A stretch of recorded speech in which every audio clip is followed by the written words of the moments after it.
God bless you all. This is Maribel from Jesus and Gamers, and I am here tonight to share my testimony with you guys. I hope you guys enjoy it, and most importantly, just give God all the glory for everything that He's done in my life. And if this touches at least one person, then I'm happy that I was able to share this and it affect someone to that point. Again, I just give God all the glory. I will say that for most of my life, I've considered myself a Christian.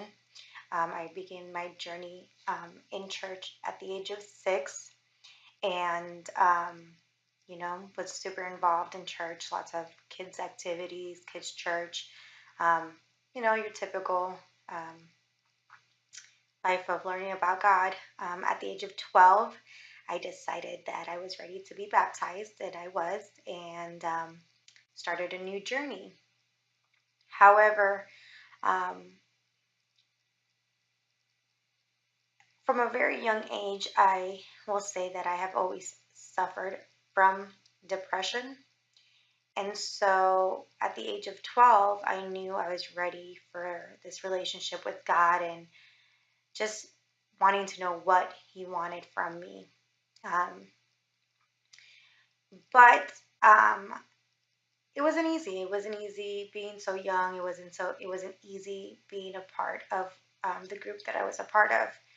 So from the age of 12 till about 14, though I had started this journey with God, I also was struggling with personal situations.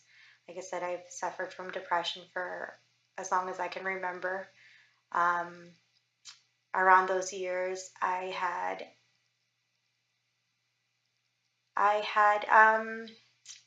was trying to find myself. I never felt a part of my church youth group. We were broken up into 3 different groups. We had the high schoolers, the college age, and the middle schoolers. So it was borderline middle school and high school. We kind of hung out all the time. But though that we were a large group of the youth group, I never really felt a part. I never felt a part of them. I always was very close to my cousins. And then I had 1 or 2 really, really, really good friends. But I always felt like I didn't belong there. I always kind of felt outcasted. It wasn't easy. It wasn't easy trying to build this amazing relationship with God and still going through teenage stuff of not feeling like I had friends. So it was kind of really hard for me. And so I was attending church, but I was going through my struggles. During these ages, not only did I deal with depression, I also dealt with a small eating disorder that not many people really noticed. I just wouldn't eat. And it was easy to get away with it, and nobody really noticed. And, thank God that it didn't last very long. I guess, snapped out of it. I don't really know. I just but I struggled with it all through middle school until I got to about high school. So I attended church from 12 to about 15 years of age. At 15, I kind of was just done with not feeling like I belonged there. I would still attend church, but it wasn't the same. Little by little, I kind of started to fall away, started to kind of stop attending, didn't really, nobody really noticed I was gone, so it made no difference if I was there. So I kind of was just trying to find my place where I belonged. It's funny because I didn't belong there, and so, I kind of just started to just do my own thing and, kind of live this life, this double life of church and, what the world offered me. During my high school years, I struggled with my depression in different ways. It was really hard to deal with. It was really hard to kind of explain why I felt the way I felt. I didn't feel loved. I didn't feel like I belonged anywhere. And I can't say it was anything dramatic that happened to me. My parents were there. My dad worked a lot. Um, my mom was a stay-at-home mom, but we were just very um, kind of everyone did their own thing, you know. Everyone just kind of did it all on themselves. So I didn't go to my mom when I had issues. I never went to my dad. I never went to my brother. We just kind of we got along when we got along, and when we didn't, we didn't. We all just kind of stuck to our own selves and dealt with our own issues by ourselves. And I think that was something that I would say that's part of the reason why I think I just kind of started to slowly turn my back from church. I never lost my sight on God. I always believed in God, but because I was looking for something, I was looking for love, I was looking for this something that would fill me. I ended up looking for it in places that wasn't church. So I was partying, I was drinking, I did a few other things, you know. Yeah, I did drugs. What didn't I do? I looked for friendships left and right, and if they fell, they fell. If they didn't, they didn't. You know, I just kind of was like living life, seeking something to fill me, and nothing ever really did. Um,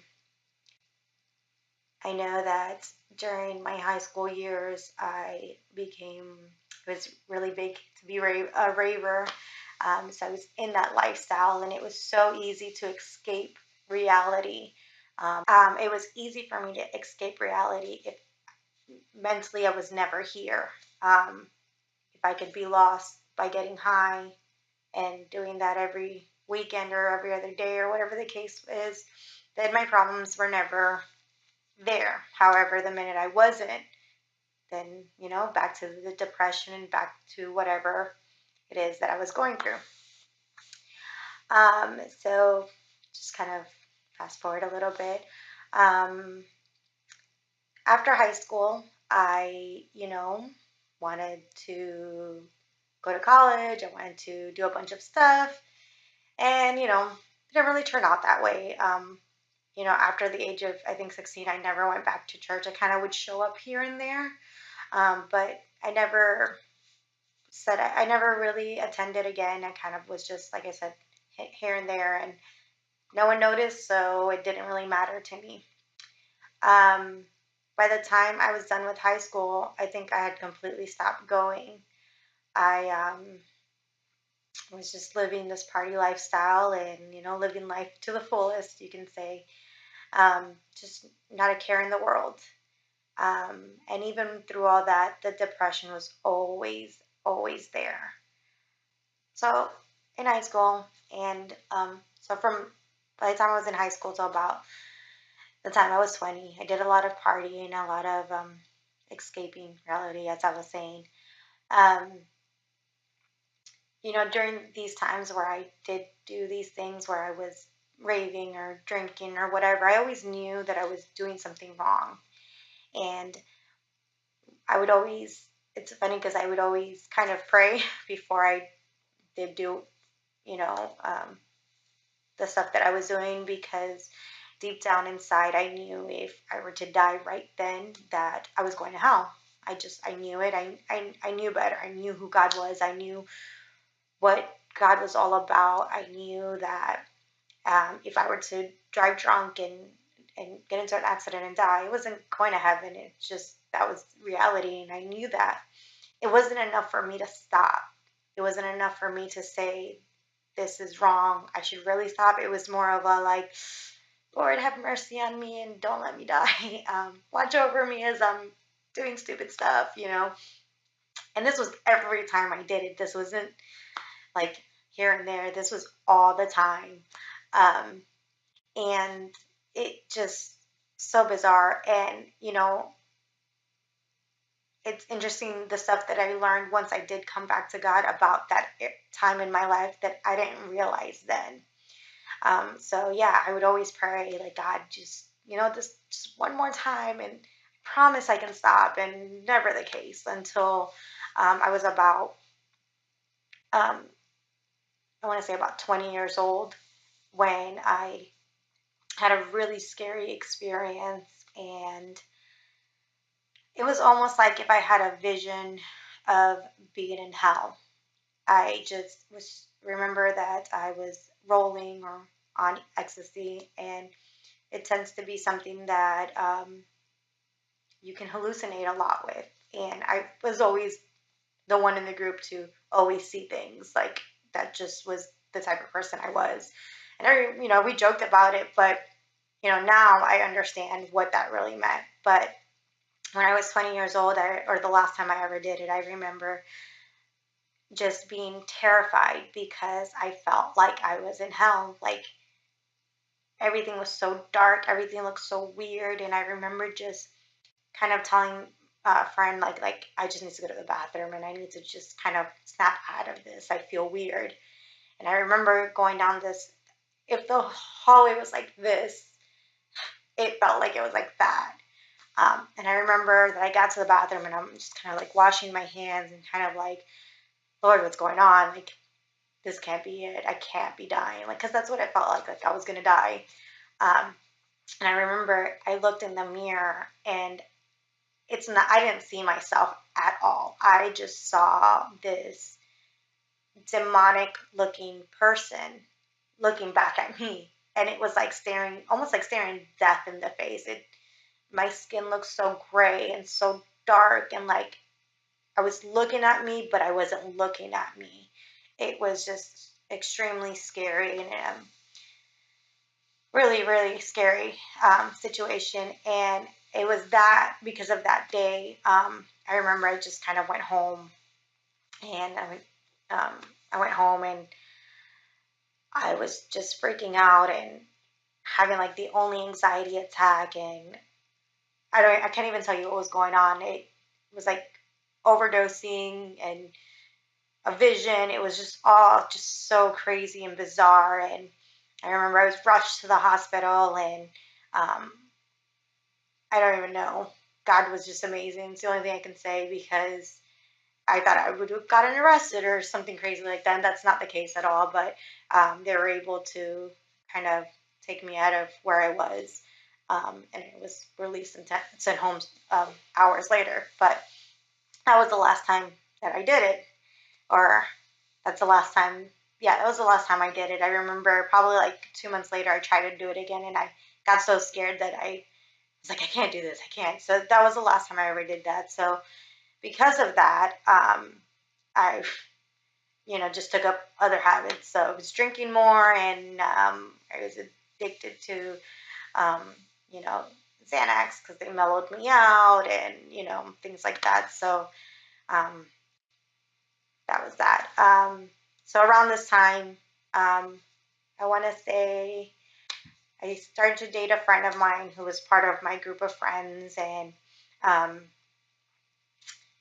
you know, we had known each other for so many years, and he had asked me to marry him. And we had just been dating, or officially dating, um, for a few months. We kind of were always stuck with each other when we went out, even though we weren't dating, we were just friends.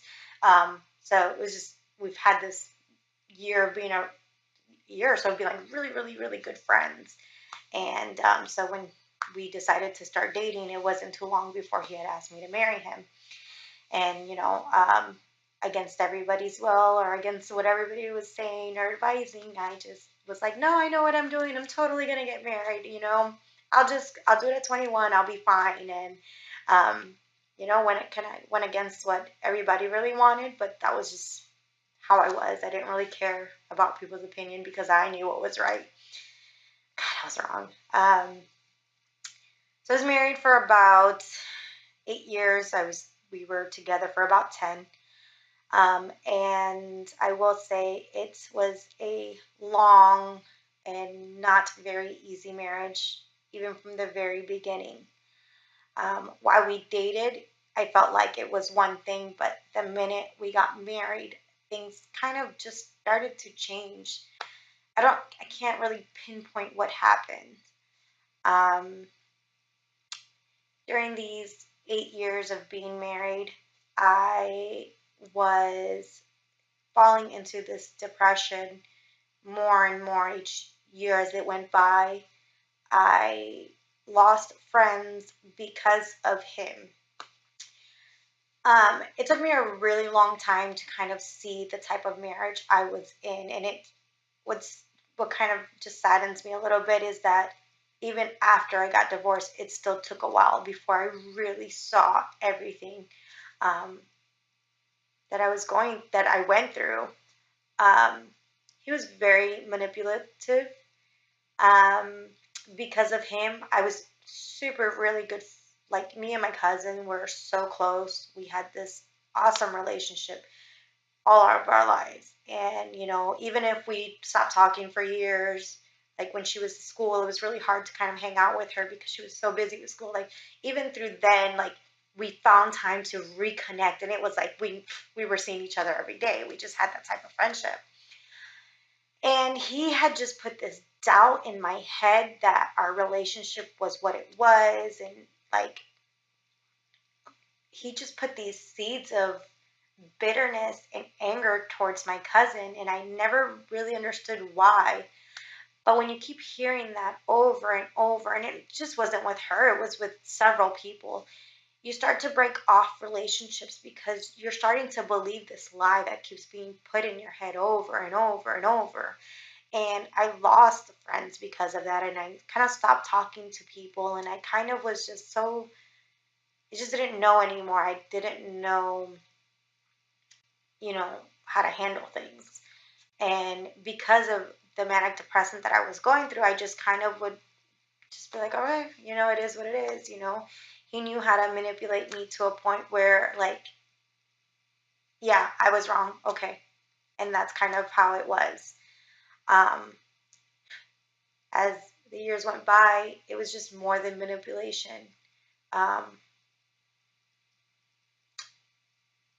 it was a lot of verbal abuse, a lot of mental abuse. Um, it's really hard to see. It's easier to get hit. It's easier to be, you know, pushed or whatever the case may be. Physical abuse is easier to understand because it's so obvious. Mental and emotional abuse, it takes a toll on you and you don't even realize that you're living that life until you're out of it. Um, we were physical every now and then. I can't say he beat me up all the time. There was a lot of scary moments in our relationship um, where that was the case. I don't blame him 100% because I know there were times where it was my fault just as much. Um, but I was in a marriage that was physically abusive and um, more mentally and emotional abusive than anything else. Um, I never felt like, I go back to my childhood where I never felt like I belonged. And now I'm in a marriage where I don't know who I am because I never know anything. I was never smart enough. I was never, I never really understood life, or I never lived anything, or how could I say this, or how could I do that if I was always, I never knew who I was. And it was always like, you should just do this or do that. And little by little, like that just, those, that voice just was constant in my head, whether he was saying it or not. It was just always there, just being belittled and whatnot.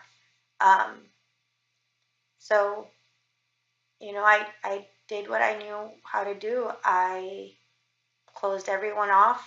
I barely spoke with my family. I barely was around. I just couldn't take it anymore. I literally looked like crap all the time. I dressed like, oh, I looked like such a bum. I really did. It was just like, I just didn't care anymore. I, if people looked for me, people looked for me. If they didn't, I lied and acted like I was okay. Made excuses not to go out, made excuses not to see people. You know, it, even if it was an excuse, it was an issue anyway. So it was like I built this big wall, and unfortunately, I lost a lot of friends because of it.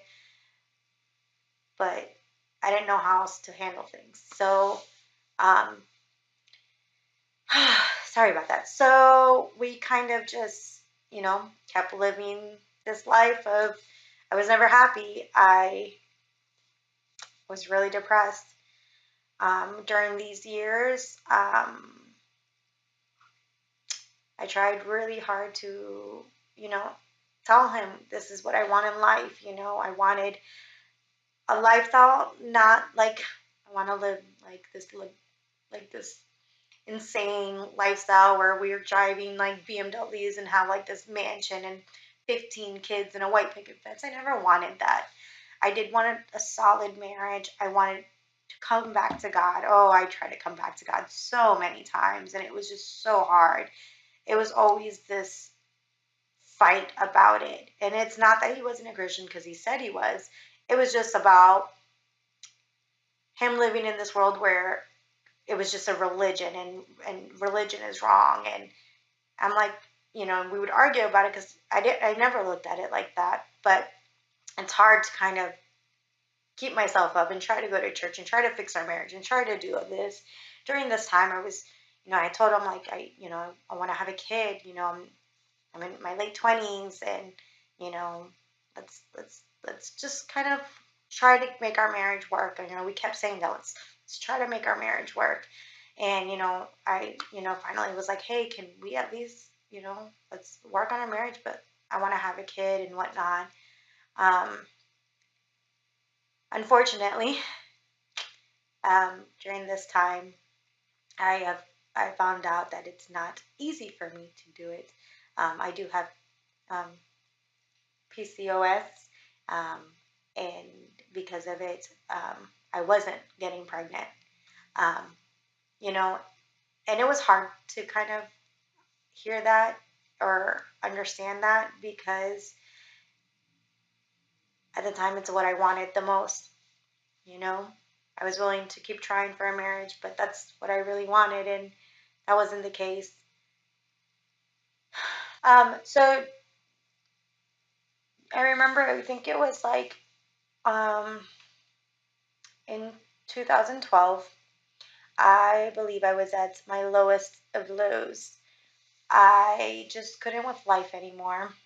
I, the time he was never really around because he was working. I don't even know. I remember always being alone because he was always working or whatever he was doing. And, oh man, it was scary during these times because not only, our marriage isn't great, but he was never around.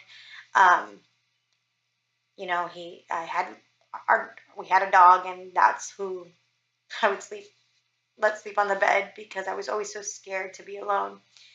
Um, I think during this darkest time for me too, God was really, really trying to reach out. And I say that because God talks to me in dreams.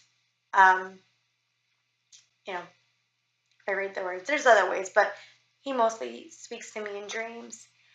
And during this time, I remember just not being able to sleep. I had such insomnia. I was just was so depressed and so down and like just this darkness over me. I could not sleep. I never felt safe in my room. I always felt like there was things there. I always felt like there was just negative around me. I could feel just almost like feeling demonic spirits around me, and I would not sleep. If I got an hour of sleep, that was a lot.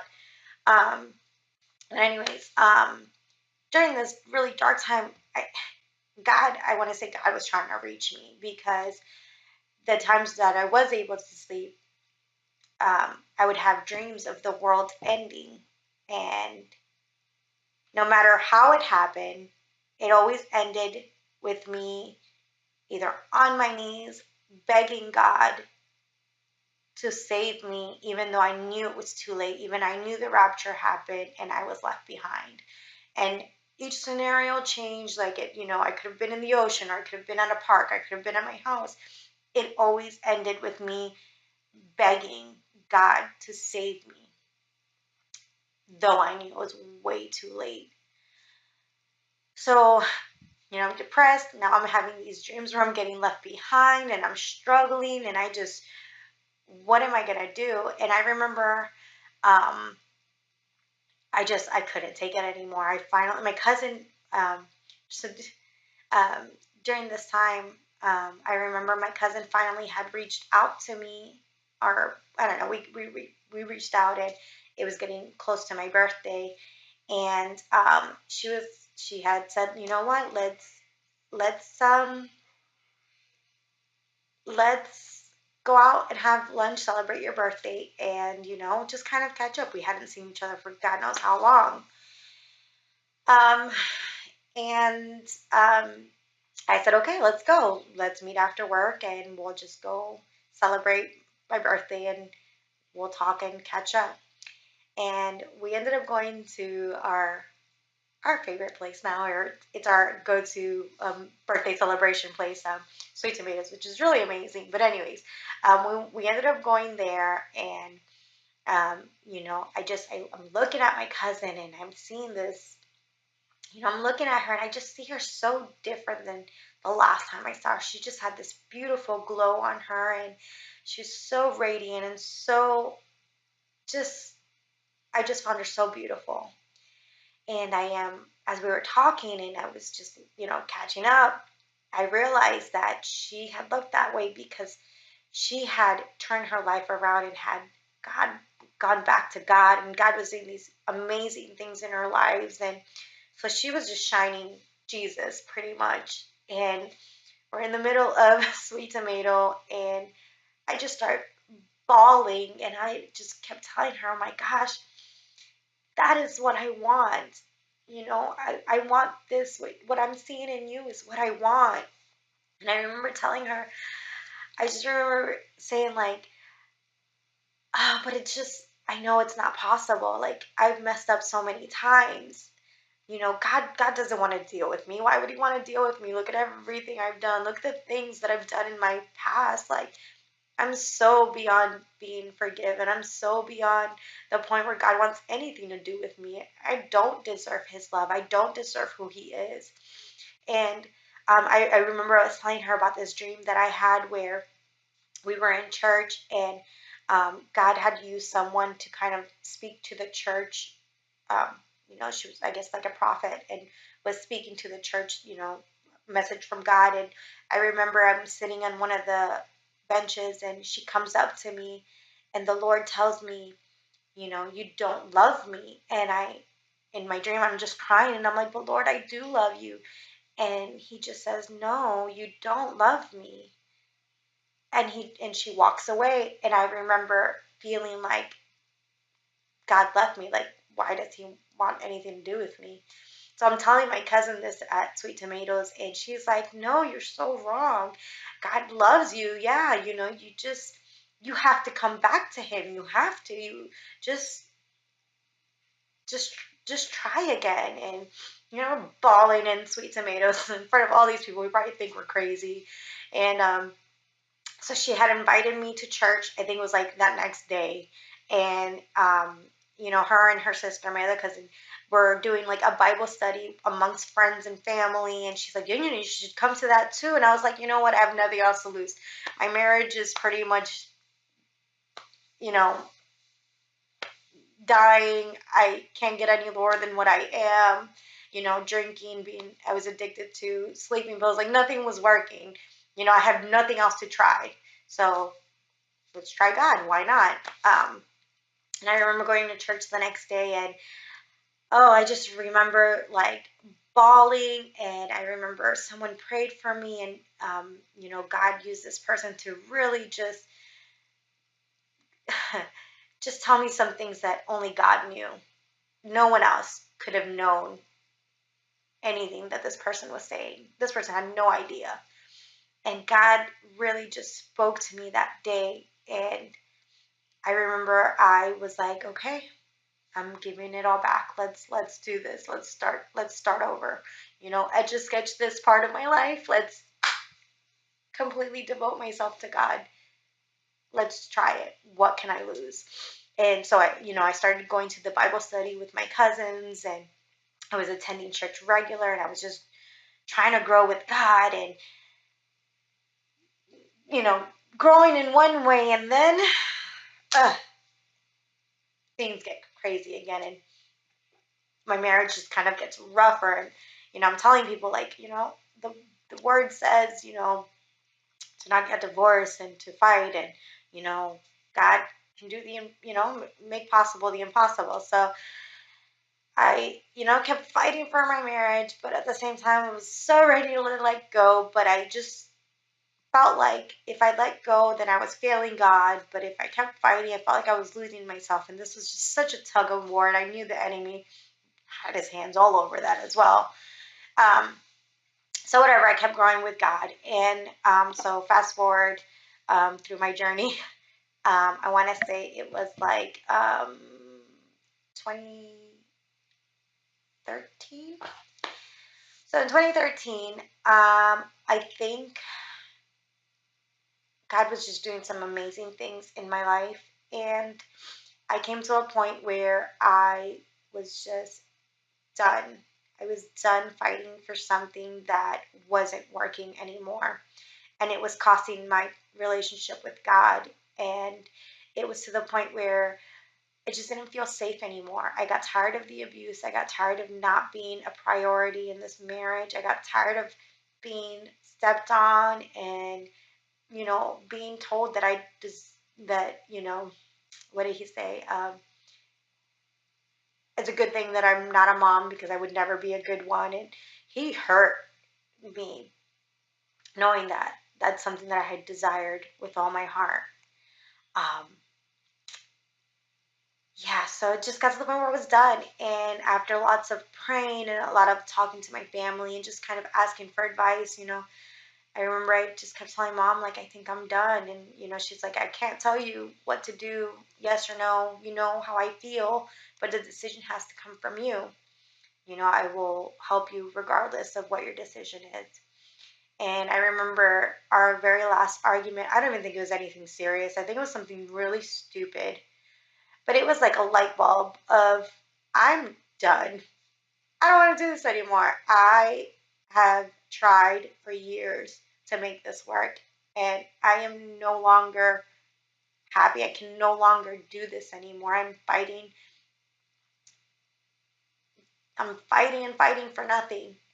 And I couldn't do it anymore. And I told him right there, like, I want a divorce, and I just can't. I can't be broken anymore. I've been shattered, and I'm done. And I just don't want to do this anymore. Um, and that's pretty much how I ended my marriage. Now I'm not saying that I'm for divorce at all. I think every marriage is worth fighting for.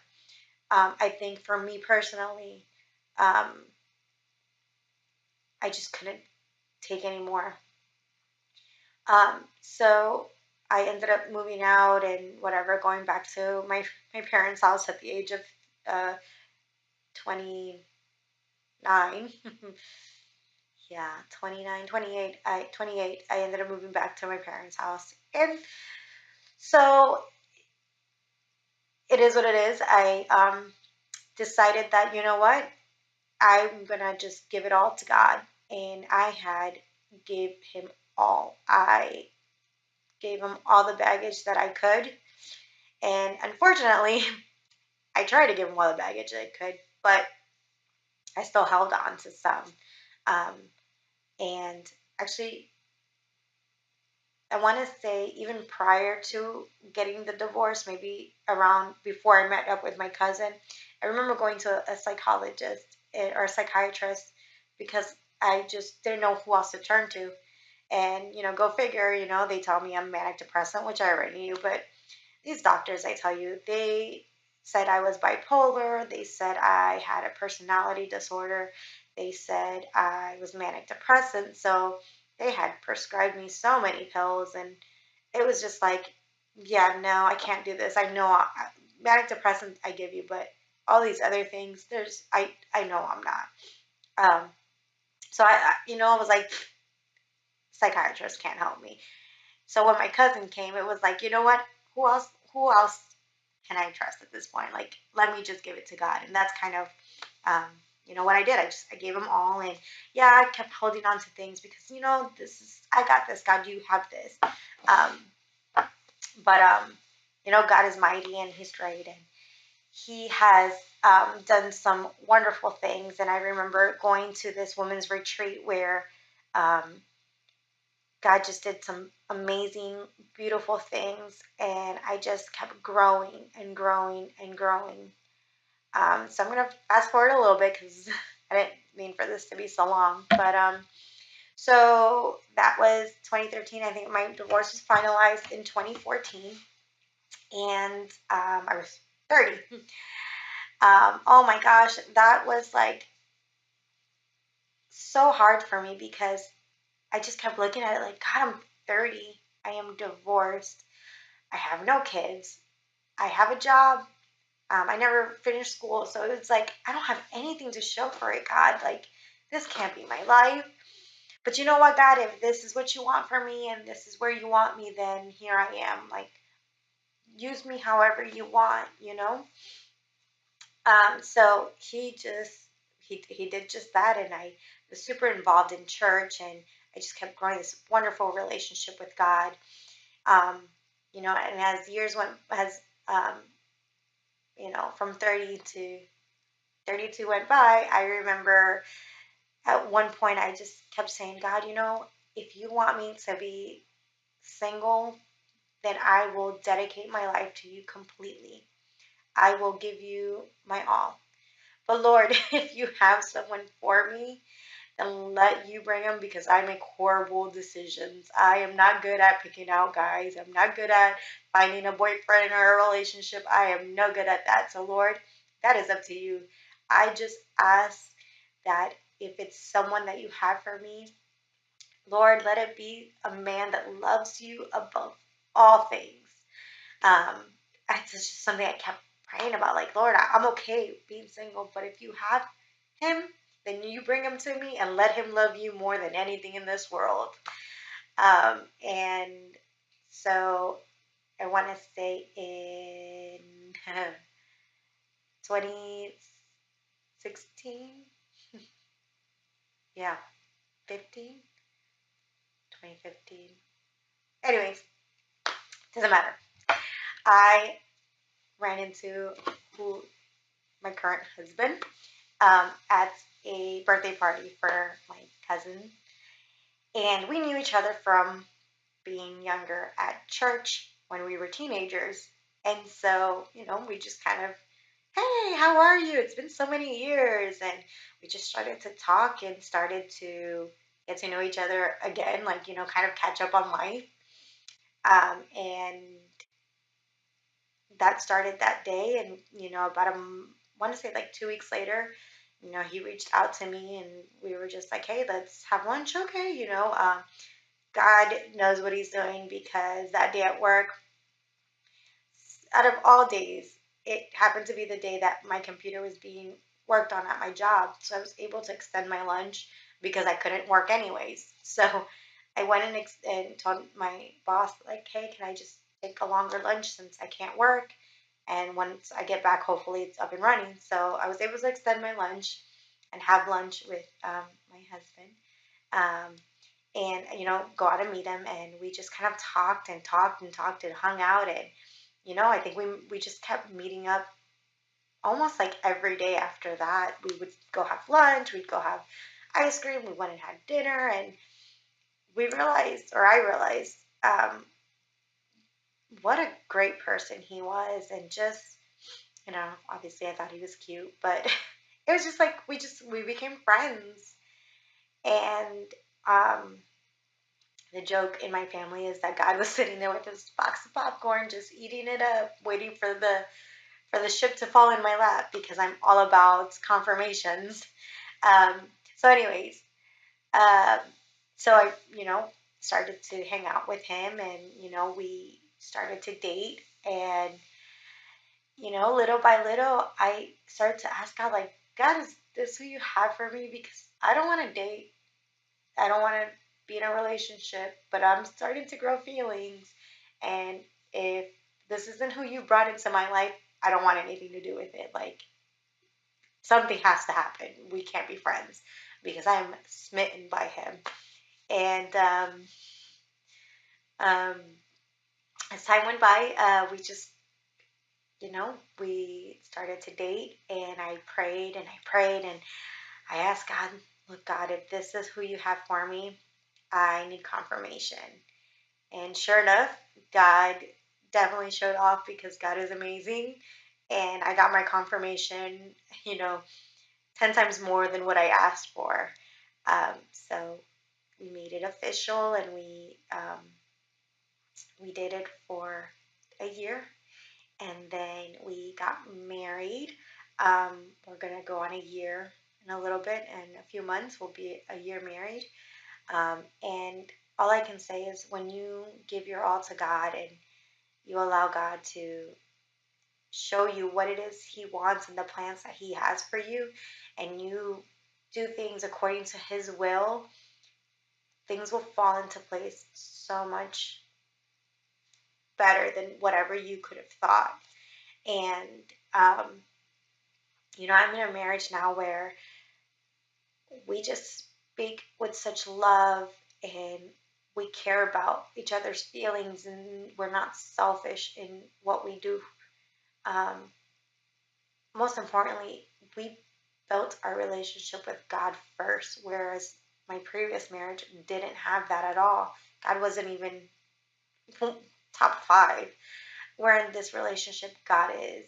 And, from the very get go, we chose that, it's God first, and then whatever He wants from there. And, you know, um, so here I am, doing these videos with Him, and just continuing to glorify God for the things that He saved me from, and the things that He's brought to me when I felt like I didn't deserve happiness or joy or love of any kind. But God is so amazing and wonderful that, He brought this life to me, and I'm so grateful for it. God is amazing, and I know without Him, I wouldn't be where I am today. So, in a nutshell, this is my testimony. There's so much more to it, but I can be here for days talking about experiences and everything God saved me from. Um, you know, just kind of to summarize it, I mean, He took a broken girl, depressed, suicidal, abused, um, broken, and has saved me from that. And I'm not perfect. I'm nowhere, I can't say that I don't have struggles, because I do. I have struggles all the time. They're just easier to handle now because I go to God now, and I trust God, and I go to Him for everything. Um, but I'm no longer that person. And though I'm here today, I know that there's so much more to to achieve. Not achieve. There's just so much more that I know God has, and I know that it's not just here. And you know, if anything, out of this entire long video that I just made of my life that I'm sharing, just trust and believe God can do wonderful things in your life if you open yourself up to Him. Um, it is the best decision I ever made. So if any of you guys are struggling with addictions or abuse or self-hatred or anything like that. Just, if you already know God, just give it to Him. Pray with all your heart and know and trust that He will help you and that He will guide you and that He is there to love you more than anyone in this world. And if you don't know God and you've never accepted Him, the best thing you can do in your life is to give yourself to Him and accept Him. Just do it at your time, in a quiet place, and just reach out and talk to Him and ask Him, to step into your heart and to show you more of Him, and accept Jesus and know that, God loved us so much that He gave us His only Son. He died on the cross for us. And that's the best gift ever. So this is my testimony, and like I said, I hope that if it just helped one person, then I glorify God for it. You guys have a beautiful night. God bless you. Hello, everyone. I really hope you have enjoyed the message that we have brought up to you today. If you've enjoyed it and it really has spoken to you in some way, and it's really convicted you to do some sort of improvement in your life, please let us know. You can let us know by putting a comment on the video itself, which is great, so other people can hear the comment. You can email us. The email address is listed below on the screen. It's also in the description of the video. We would just love to hear about it. If you have a prayer request that you'd like to share with us, we'd love to pray for you. We'd love the opportunity to serve you by praying on your behalf. Please, again, let us know about any of those communication methods that we just described. Separately from that, if you really feel this has reached out to you and you'd like to support us, the best way to support us is to subscribe to our channel. The subscription just means that you're going to get alerted to the messages that come out. You're not paying or anything like that. It's nothing of the sort. So we'd encourage you to please subscribe. There's an icon that's about to show up right there. And then if you want to see another video or another production that we created, it's going to show up in just a second right there. So please consider supporting us. We'd love to hear more from you. Most importantly, we want to pray for you. God bless you and have a good day.